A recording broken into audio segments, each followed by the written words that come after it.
My taxes have tripled in the last few years. And as a single mom, that's on my budget line item. So this is very near and dear to my heart. My name is Shay Scafidi. If you don't know me, I've lived in the Valley for 20 years. I've had both my kids go through the entire school system, and I love where I live. And I don't want to end up losing my house or having to just work to pay property tax.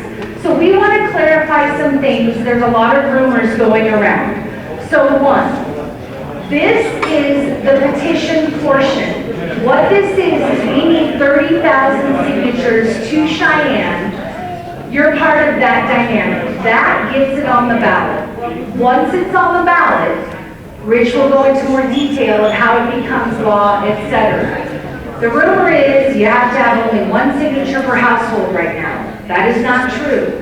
Anyone who rents, owns, is a Lincoln County registered voter, or Teton County, any county, can sign. So I just want to clarify that for everyone. So if you're registered to vote and there's 5 of you in a house, you all sign. We have to get to this 30,000 number. Second, the reason why this line is taking so long, we have a Secretary of State list of registered voters. If you do not sign exactly as that is noted, they will delete your signature. So that is why this is taking a little bit longer to get you through the line, but we're trying. Then, let's see, trying to think anything else. Oh, tonight, we all have a story. I have a story, everyone here has a story of just how ridiculous property tax has become. We are going to try to keep those at a minimum. So mainly what we want to do is let's share, if you have questions about the ballot initiative, if you have questions about this petition signing, this is the time for it. And then Rich is going to go into the really good stuff. Lastly, we have a Facebook page, Wyoming Citizens Against Runaway Taxes. So what we do on that is we're going to post a link to this recording so you can share it with your friends and family who didn't see it, and then we'll have updates. We are sitting in Etna, we're sitting in Alpine, we're sitting in Afton. There's a bunch of us that are all volunteers, and we're going to sit at different locations around the county. So if you can get to that page, see where we're at, send your friends and family, then we'll get, we're trying to hit 3,000 signatures in the next month. Yes. Yes. So, oh sorry, Wyoming Citizens Against Runaway Taxes. And when you get to the back table, there is a picture of the Facebook page, so you'll recognize it. So that's kind of it. So that is the housekeeping portion of this presentation, and then I'll let Rich take over from here. Thanks, Shay. Hi, I'm Richard Weber. I'm from Astoria, Wyoming, and I'm a people. That's my qualification, I'm a people. The ballot initiative process came to us through Cheryl Aguilar, who's the second member of our committee. She's a PhD in behavioral psychology. She ran the write-in campaign for Brent Dean. She lives in Thermopolis. The third leg of our committee is Brent Dean, who ran for governor last year. And myself, I was his campaign manager. Last year, as we traveled around the state, the number one issue that came up over and over again was property taxes. It was the first thing that everybody spoke about. The next one was taxes on small business. And then there was about 40 other ancillary issues, from opening the ports to get the revenue up. Because we're not a tropical state. We don't grow tomatoes and pineapples here.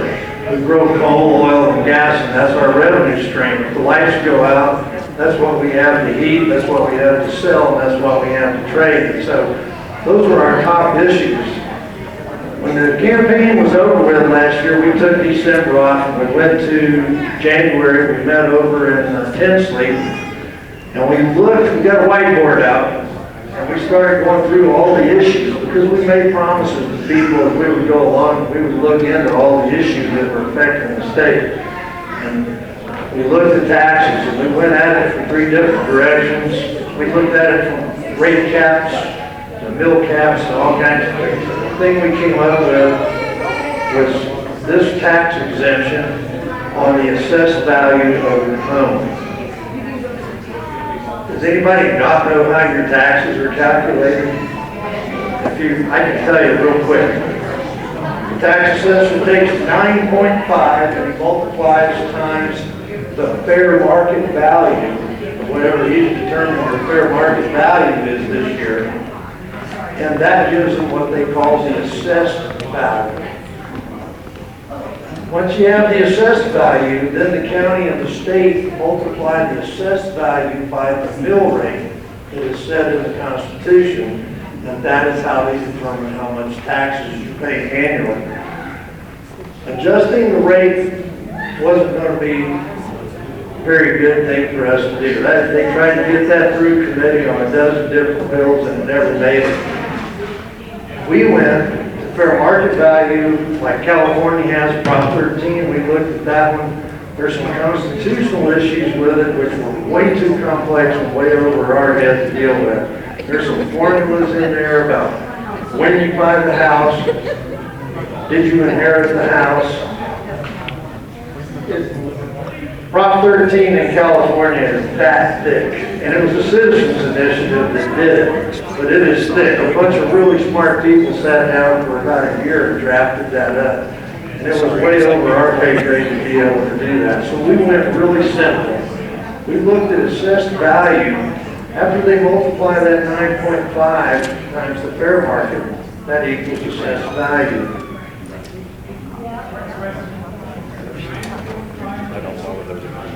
It's 9.5. No, times the fair market value. So 9.5 times 100,000 would be $9,500. That would be your assessed value. And then they multiply the mill rate like that.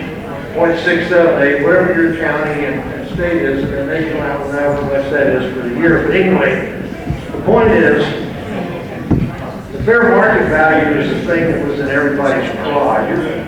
There's several Supreme Court rulings over taxing unrealized gain on your home when you haven't sold it. And we looked at that, and we didn't have $1 million to hire a law firm to fight this in court over them taxing unrealized gain on a property that had not sold. So the simple solution to us was go right to the assessed value and exempt half of it. So we've exempted the assessed value, whatever they come up with, the product of that 9.5 times fair market. We exempted half of that, and that's all they can tax. The way this works, we put it on petition. We get 15% of however many voted in the last general election. That was 22. 15% of those signatures comes out to about 29,700. We're trying to get a pad in there so we don't lose this thing. 30,000 signatures gets us over the finish line, and this goes on to November 24 ballot, the general election ballot. And you'll see it there. So when you sign the petition, make sure you vote for it if it goes that far. I'll get to that in just a second. So it will go into law January of 25. As soon as Chuck Gray certifies the election, it becomes law and it becomes effective in January of 25. We have some hopes in this. We know there was going to be pushback from tax assessors, legislators, and other folks. We've been accused of competing with them for control of the state. Or I've even been asked, what right do you have to make law and change law? I'm a people. I'm a people. In our Constitution, it says that there's four essential legs of government. You have the House, you have the Senate, you have the governor, and you have the people. They have a constitutional amendment coming up next year, taking residential out of the third property class and making it a fourth class. But they can't pass it in the Senate or the House or the governor without the people to amend the Constitution. The forefathers, when they wrote our Constitution, foresaw a day where the legislature would be gridlocked and they either in argument with the governor or whatever. In this case, it's a tax bill and money bills. It takes a 2/3 majority to override a governor. His veto. But the forefathers predicted this, that there would probably be a worthwhile bill, time and place where the legislature would be able to get this done. And they designed the three branches of government purposely for that. They wanted us to have that argument, have that conversation. They didn't want it to be able and easy to make laws. So they made it challenging, so there'd be time for deliberation. They said better no law than bad law. I think you would agree we'd rather have 20 more tree stumps in the legislature right now making no law instead of the bad laws that we have right now. I'd rather have nobody making it. But where we're at, we got into a gridlock. The legislature ran 23 bills this year. Only a couple of them, which the last two were insignificant. One of them was the amendment I told you about that's coming up. They weren't able to get it over the finish line, to get it to the goalpost. They never made it out of committee or they amended it to death. So on 1 April, when we started writing the bill in January, we finished it and we watched and we waited to see if the legislature could get meaningful tax reform done. It didn't happen, and so 1 April we filed with the Secretary of State. We filed an application fee of $1,000. We paid several thousand for these petitions. That's all out of our pocket, not the state. And we've got final approval. We got certified. The bill has gone through the Legislative Service Office. It's gone through the Department of Revenue. It's gone through constitutional review. And we're certified. So, the difference in our bill and their bill. Our bill can be vetoed by the governor, and it does not go through the legislature. It bypasses both offices. It goes to the ballot, and then it goes right into law. People. The other reason we're on this road is to teach you how to fight back. We only have about 25, 26 states in the country that have ballot initiatives. The ability or people can write a ballot initiative and get it into law. And this is one of the states that has it. And so we want to teach people how they can push back or get laws over the finish line when the legislature wasn't able to do it. We are complimenting the legislature in our effort. We're not fighting them. This is a nonpartisan bill. We don't care if they're constitutionalists.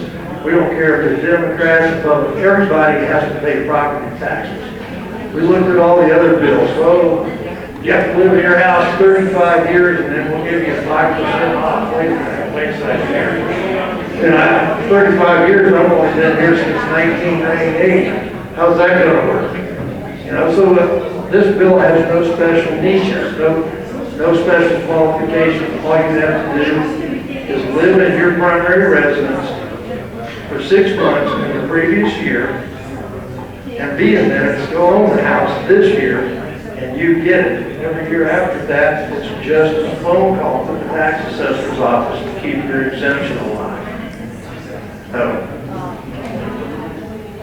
We know realistically that this is just a symptom. We are not going to be able to fix it permanently because under ballot initiatives, you can't do constitutional amendments. Those have to originate in the legislature and go through. But it's going to set these taxes back, we estimate, about 5 to 8 years, depending on where you live, how much you pay, and so forth. And that would give us some breathing room to have this tax discussion in Cheyenne with the upcoming legislature. If in the upcoming legislature, January, February, March, they actually are able to achieve some light tax reform. It has to be equivalent to ours. And the governor has to sign it into law. Then the Attorney General can set our bill aside.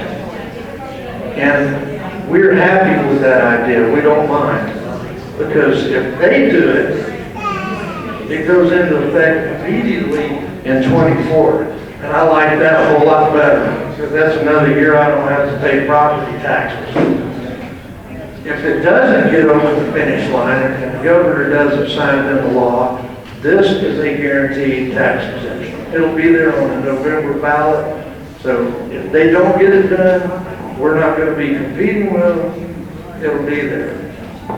Now, if they go to something like acquisition value, if they manage to come up with that, and that's been suggested, that 9.5 will be times the acquisition value, what you paid for your home. And then that will yield the assessed value, which will still be cut in half, that they multiply the mill rate down. So they don't conflict with each other. They're not competitive. All these bills will be complementary. If they cut the rate from 9.5 to 8.5, and they go after acquisition value to assessed value, you win again because all three have been cut. The truth is in Wyoming, if you didn't pay any property taxes, you could get a rebate back, just like we do in Alaska from our mineral wealth.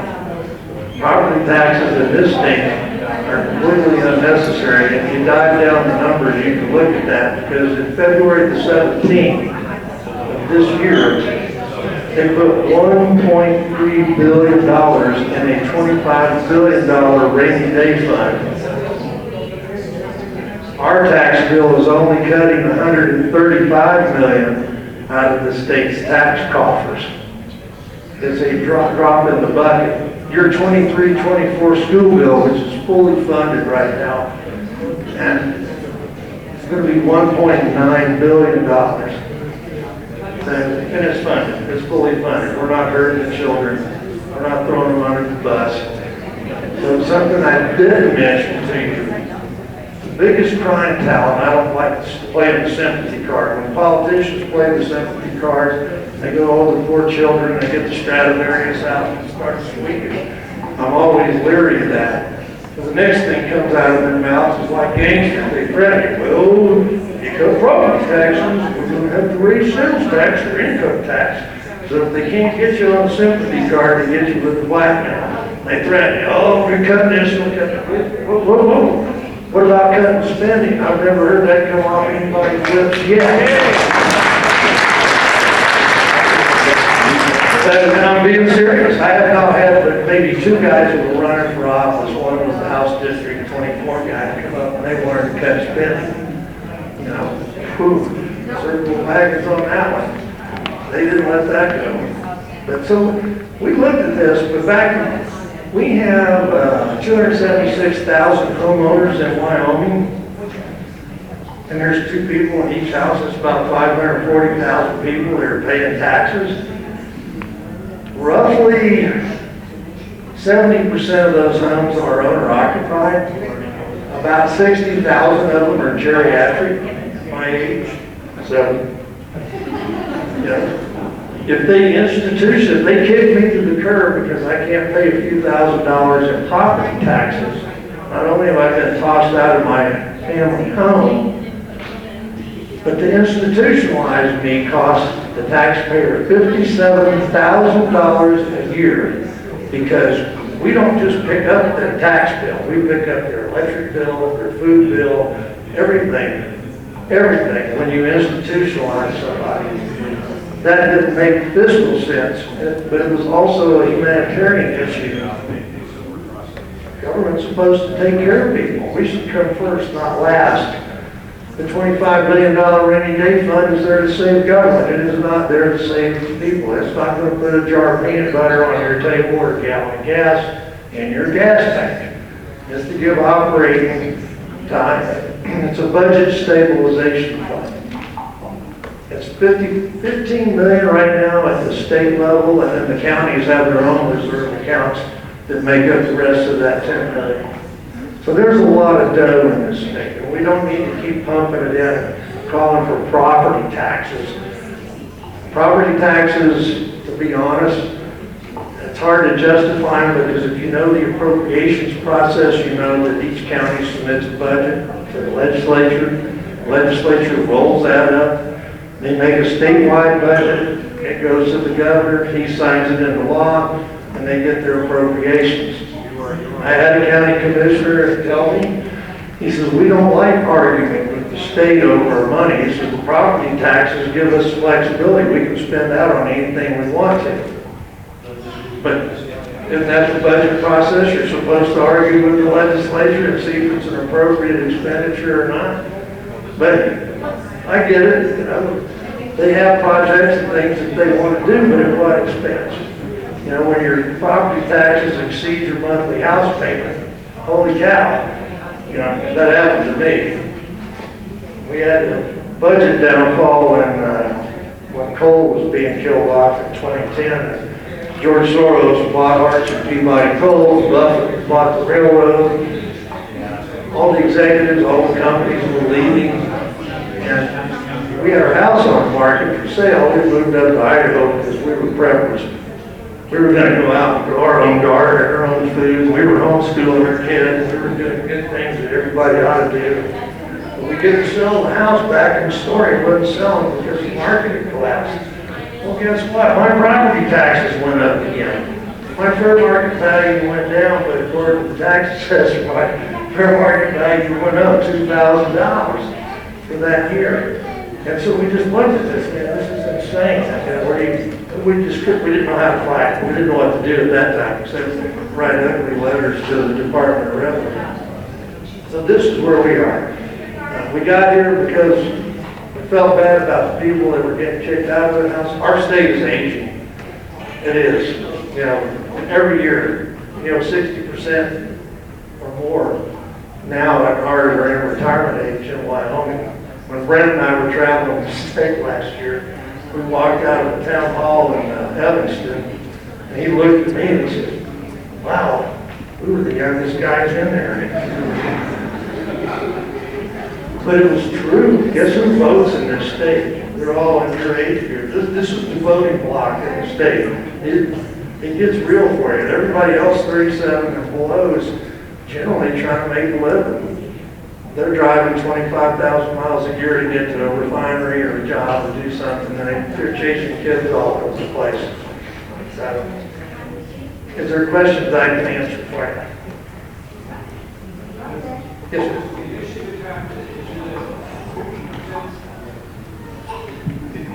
Is it a super majority on the initiative or just 50% plus one? The initiative is a simple majority. You know about in the election. In the general election, all we need is 51, and we win. We own it.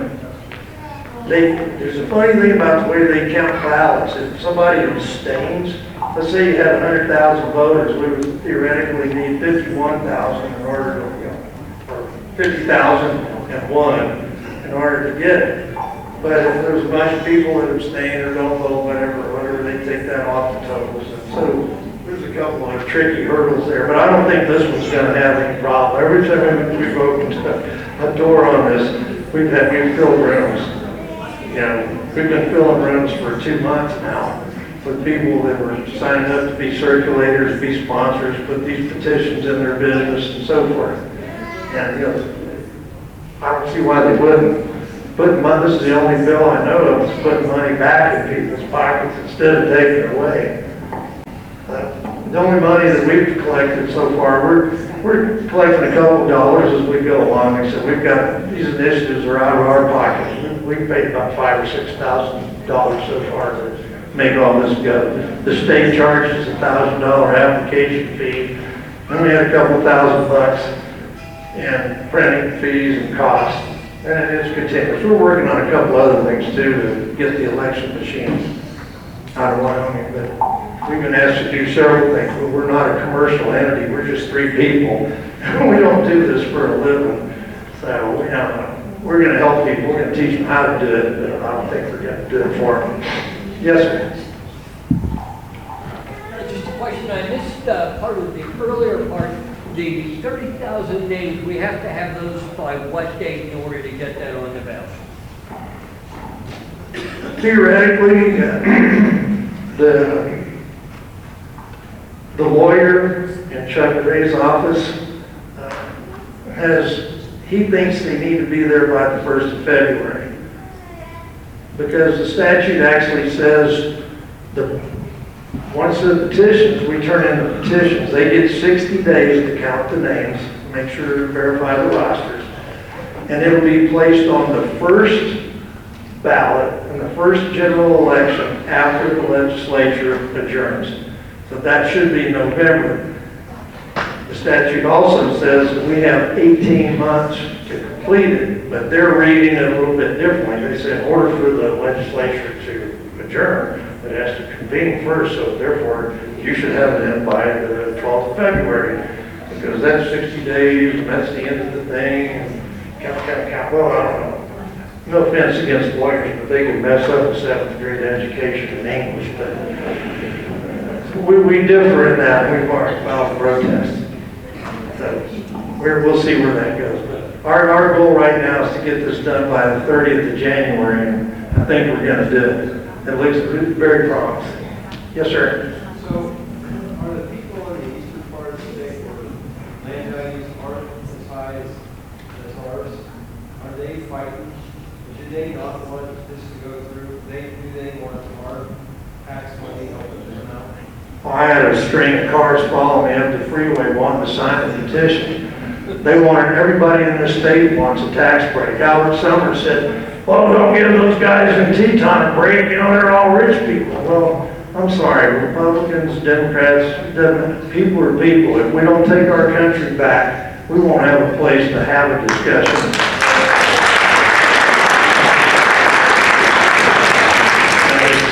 We need to, I don't mind arguing, but everybody, the people in Teton, whether they inherited their wealth or worked for it, everybody makes a choice in life. Some are more fortunate than others. Everybody gets 50% off. And it's proven with Reagan and Trump both, who did the big tax cuts in the world. Except I'm trying not to be partisan here, but when you cut taxes, economies flourish because people have more money in their pockets. Look how gas went down, what, $1.70 a gallon, and you know, we were doing good when Trump was in office. You know, if you deregulate and you de-tax, that money goes into circulation. This enforced savings account in Wyoming, this rainy day fund, I'm glad we have a savings account. That seems prudent to me on the surface, but how much is enough?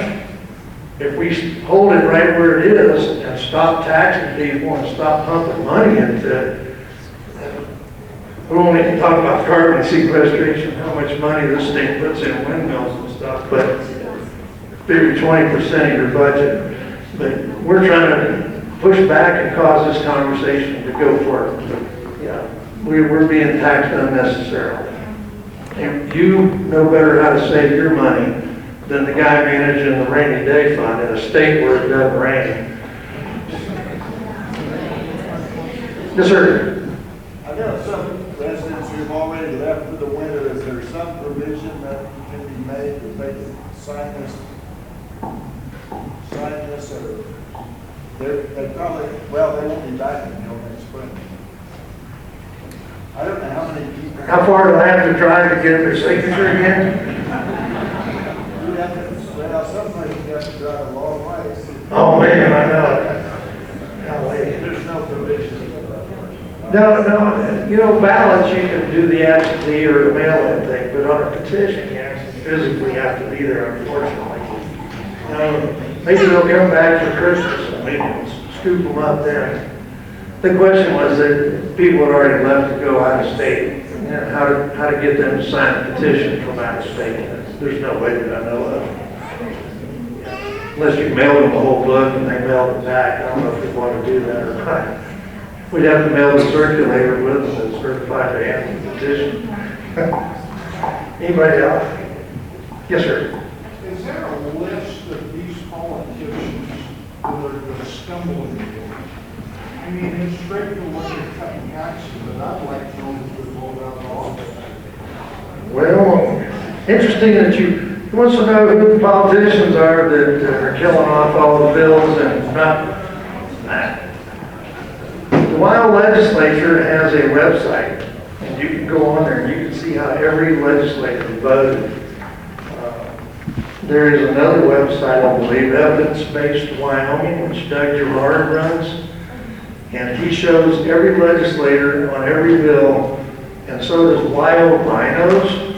They don't have to be rhinos. He puts everything on there, Democrats, Republicans, everybody on every bill, so you can see their voting record.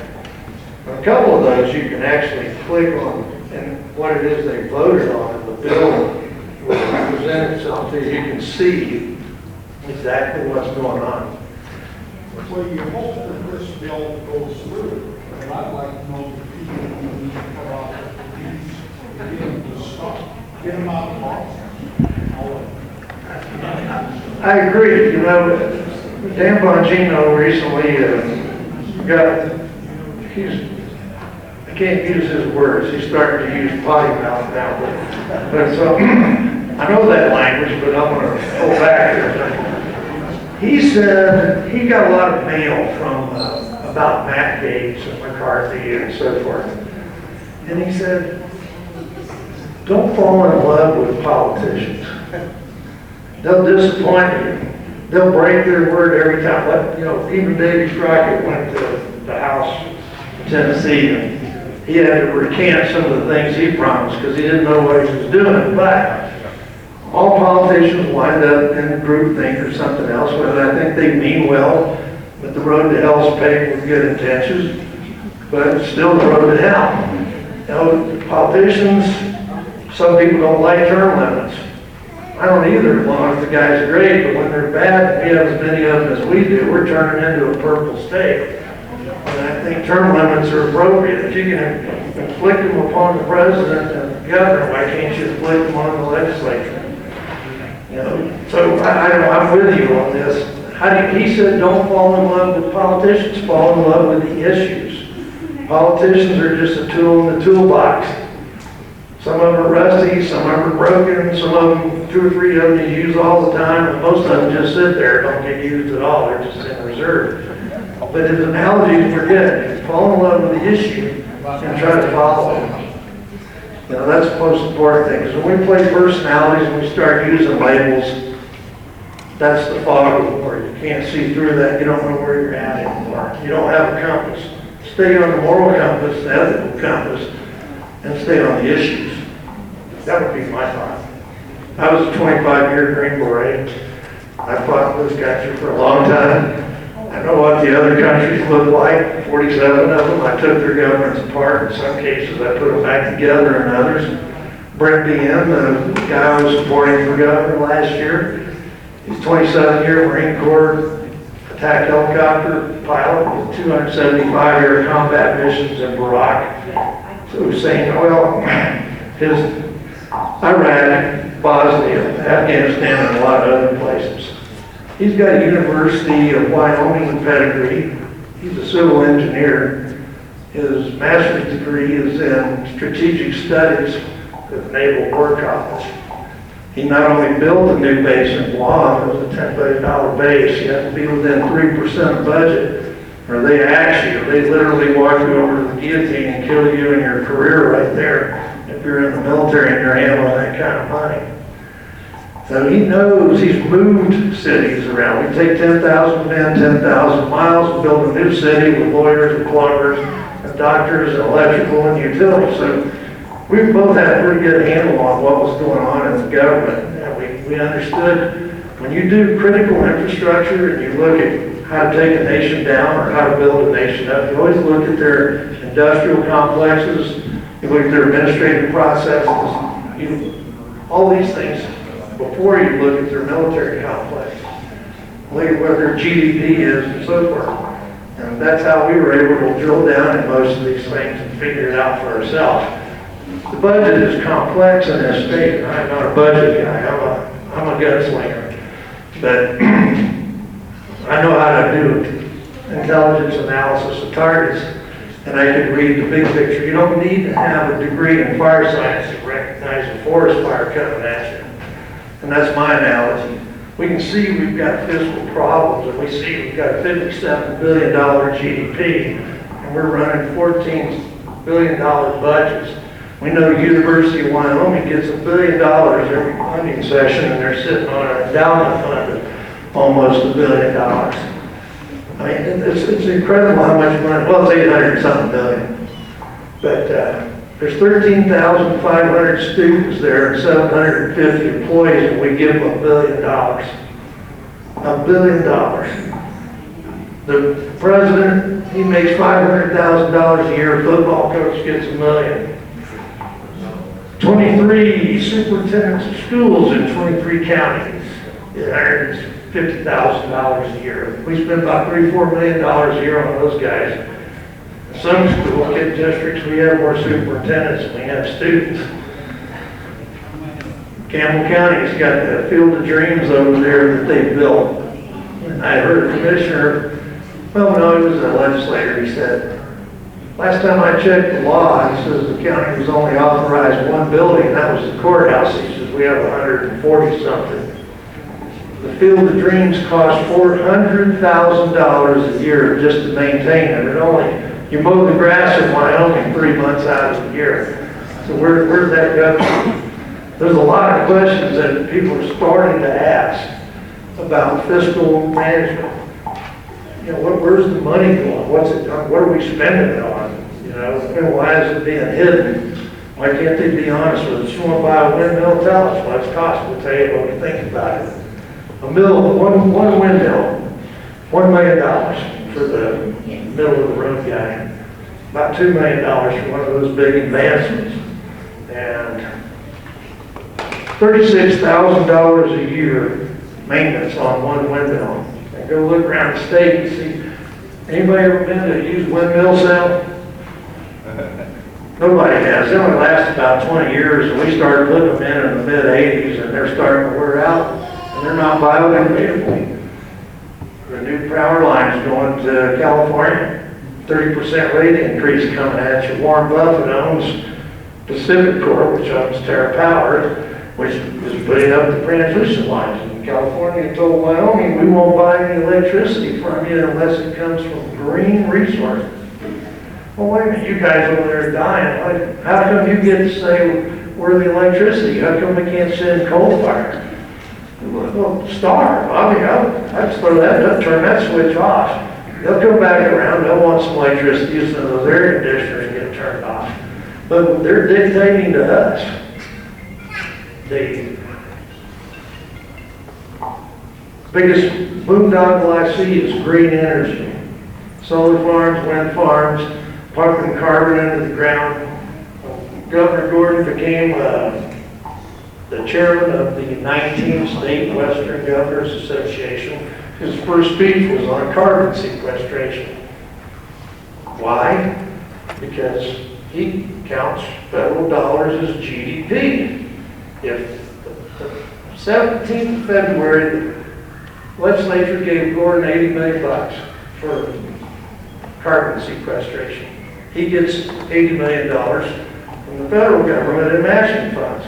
Oh my, let's see, there's $33.5 trillion in debt, and we all pay federal income tax. So our federal deficit went up 80 million more. State, you guys, oil, gas, revenue, all of it combined, we just paid another $80 million, and we're pumping our gas into the ground. An acre of forest uses 46 tons of carbon dioxide in a day. Just look, not in a day, but I think they project that for a year. But it gives you oxygen, and it gives you wood to build your house. Windmills produce only one thing, electricity.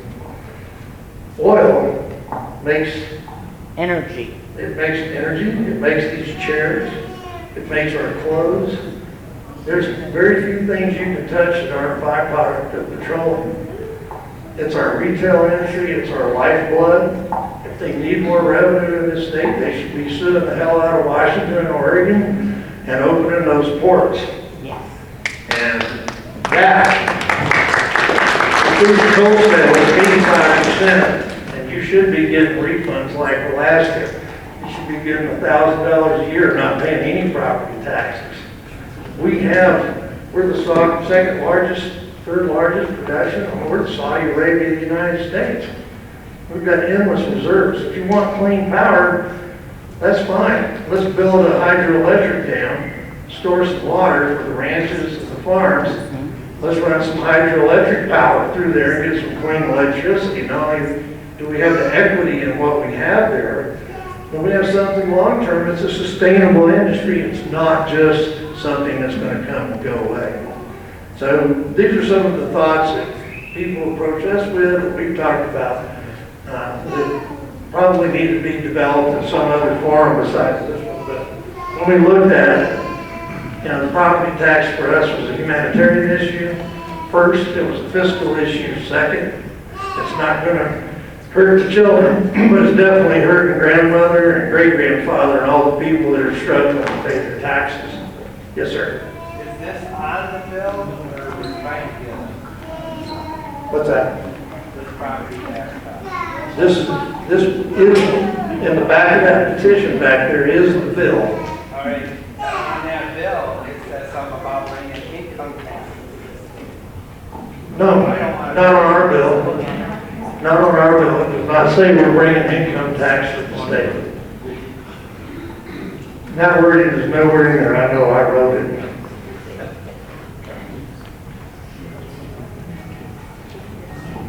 I will tell you this. Somebody says, well, what happens if we do property tax?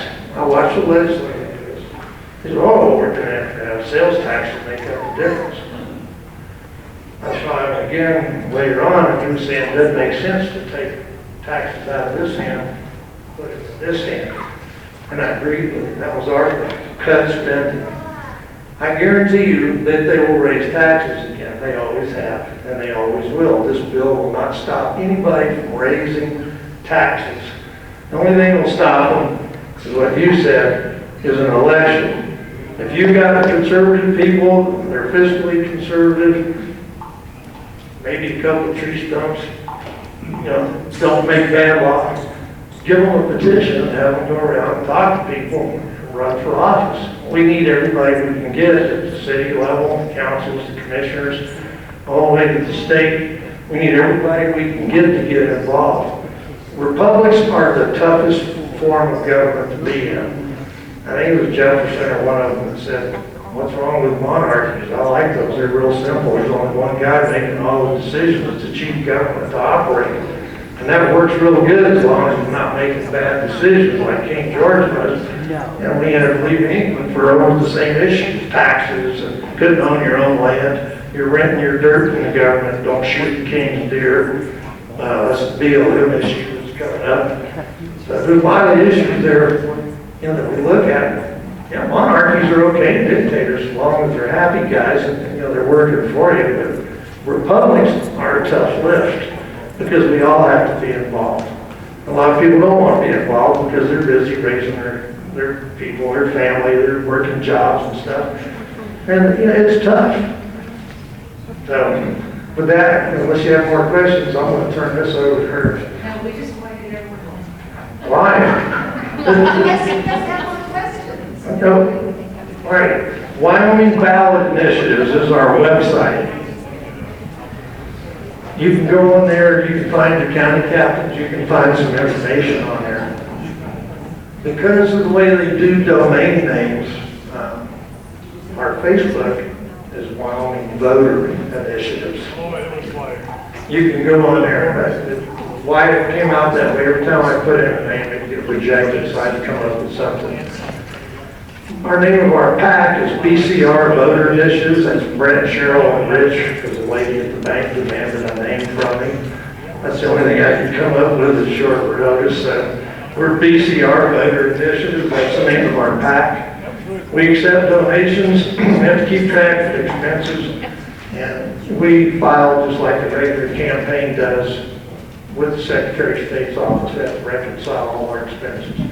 We use no money for gas, hotels, food, lodging, or anything. It only goes to administrative support. If she has to run a printer, or she has to, you know, get something done at the office type thing, that goes towards the cost of the petitions and things like that. Other than that, we pay our own expenses. So if you guys want to donate some money, we appreciate that too. So thank you very much. We appreciate it.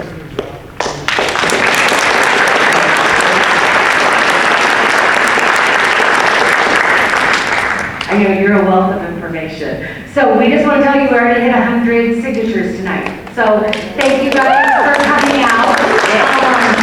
Before you leave, we have an email list. If you'd like to get on the email list and you're not on Facebook, we are email friendly. So you can find that in the back. The other item, if you have friends that are not registered to vote, they just need to go to the town hall and register with the town clerk. So that is another option. Other than that, is there one more, anything else? This is a state, sorry, I have to apologize. This is a statewide initiative. This has come up a couple times. This is not just Lincoln County. This is across the state. So the push is really, really strong to get these votes, because if we don't hit 30,000, it's not going to make it on the ballot. Are they supposed to be,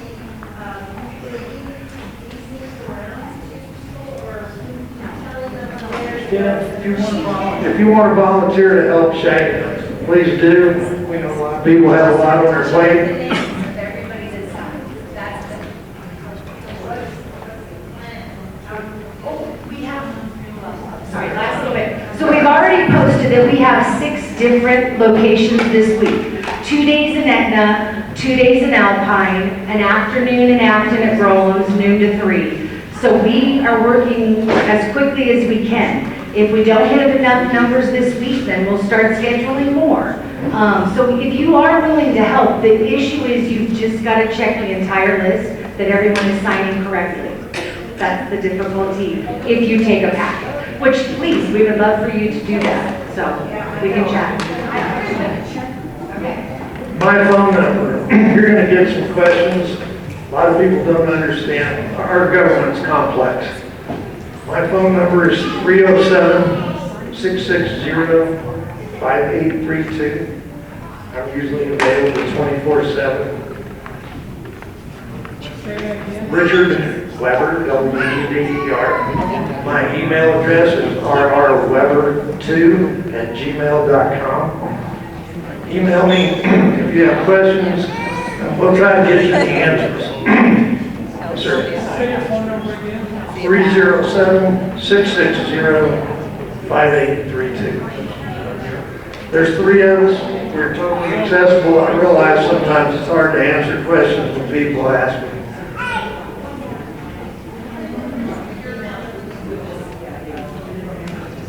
Three 660-5832.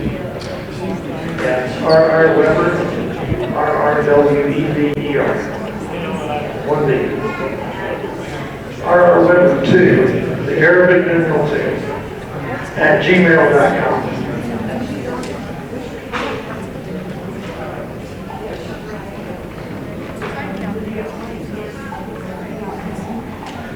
Thank you. I really appreciate it. Thank you for being here, taking part in this. This is a push to get our state back.